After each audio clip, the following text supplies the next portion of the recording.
Bonjour les artistes, je suis content de vous retrouver pour ce nouvel épisode de Questions à part. Alors aujourd'hui, la question du jour, on me demande comment accélérer les temps de séchage à la peinture acrylique. Alors attention, je vais vous expliquer cette partie-là. On m'avait posé cette question, déjà vous êtes plusieurs à l'avoir fait parce que vous avez vu que c'est une pratique que je faisais dans mes cours ou dans mes démonstrations. Pour ceux qui ont déjà mes cours, je vous ai déjà expliqué l'astuce, mais je vais vous le réexpliquer ici rapidement pour comprendre, mais en tout cas quelles sont les techniques, ce qu'il est possible de faire et ce qu'il ne faut surtout pas faire. Ah, effectivement, la peinture acrylique, elle a déjà un avantage, elle sèche vite. Effectivement, elle sèche assez vite, donc en soi, c'est pas généralement on n'a pas envie d'accélérer les temps de séchage. Mais il est possible que vous souhaitiez quand même aller plus vite et on travaille généralement, il arrive qu'on travaille sur pas mal de couches quand on réalise un tableau. Pas mal de couches sous-entend que vous devez attendre le séchage entre chacune des couches pour pouvoir retravailler par-dessus. Il est possible pour les impatients, j'en fais partie, d'accélérer le temps de séchage entre différentes couches.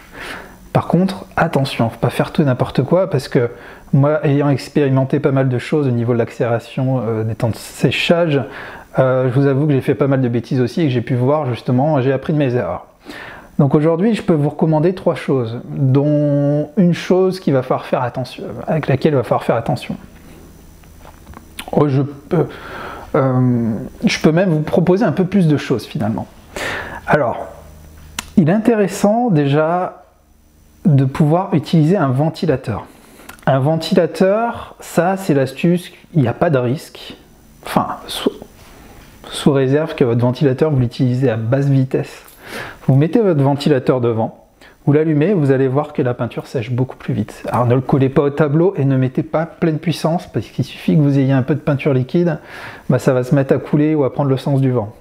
Mais par contre, sinon ça fonctionne très très bien, ça divise par je ne sais pas combien le temps de séchage, mais c'est beaucoup plus rapide. Et ça n'altère pas la qualité du séchage ou la qualité de la peinture. Mon premier gros conseil pour y aller, là, c'est le ventilateur. Moi, j'en ai toujours un dans mon atelier, un ventilateur sur pied, et il est toujours prêt à tourner entre deux couches de peinture. Après, vous pouvez utiliser un sèche-cheveux. Le sèche-cheveux, alors là, attention, parce qu'on commence à utiliser de l'air chaud, donc si votre sèche-cheveux est puissant, donc mettez-le à basse puissance. Ne le mettez pas à fond, sinon la chaleur va commencer à altérer la teinte de votre peinture et la matité. C'est-à-dire qu'en séchant, vous allez avoir une matité... Alors, pour ceux qui ne connaissent pas le principe de matité, je vous invite à regarder les autres vidéos de ma chaîne et mes articles, j'en ai parlé plusieurs fois. Effectivement, en séchant un endroit, vous allez avoir une zone qui va être beaucoup plus mate avec de la peinture acrylique que sur le reste de votre peinture. Enfin, en tout cas, c'est quelque chose que j'ai pu constater à maintes et maintes reprises. Donc, n'utilisez pas trop près le sèche-cheveux, et ne mettez pas trop chaud, vous gardez une certaine distance et vous balayez en fait. Vous balayez un peu, vous allez voir que ça fonctionne bien avec l'air chaud. Dernière chose que vous pouvez utiliser, le décapeur thermique. Alors qu'est-ce que c'est que ça? Alors là par contre je vous dis un grand attention. Alors voilà le mien, comme vous voyez, parsemé de peinture. Le problème c'est qu'après à force de l'attraper, on a beau avoir les mains, croire qu'on a les mains propres, voilà, j'en mets de partout quoi. Le décapeur thermique à la base c'est quelque chose qui appartient au monde du bricolage, c'est pour décaper par exemple les peintures sur les portails et autres, ça balance de l'air très très chaud, beaucoup plus chaud qu'un sèche-cheveux, attention.